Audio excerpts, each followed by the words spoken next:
تبلت و موبایل رو نذار جلوش، بگو فعلا بازی کن ساکت چی. ساکت شدن بچه با تبلت و موبایل یک مسکن مزخرف سم.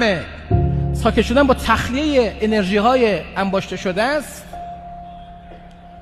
بهترین عنصری که انرژی مازاد رو خارج میکنه خاکه. خاک. دنیا به خاک رسیده. برای همین تو تهران مهد کودکایی هست که اتاق خاک داره. اتاق خاک، اتاقی که نصفش خاکه، بچه‌ها رو میفرستن اونجا، جاده درست میکنه، کمپرسی میاره، پر میکنه، خالی میکنه، خونه درست میکنه باش، میره اونجا. خاک معجزه میکنه. بچه‌هایی که با خاک انس میگیرن حلیم میشن، یعنی صبور میشن، عصبی نمیشن. من یک کوچولوی 3 ساله دارم، 400ایه. اینو میبریم باغ و اینا، بازی که میکنه با خاک 3-4 ساعت بازی میکنه، یعنی سر روش خاکی میکنه.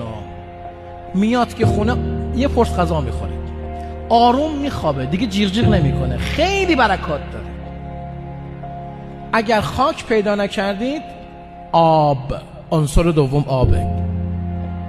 برای همین تو دنیا بچه‌ها رو میذارن آب بازی میکنن. مثلا وان درست میکنه تو همون، بچه‌ها 2-3 ساله میذاره اونجا، میگه با اردکات بازی کن.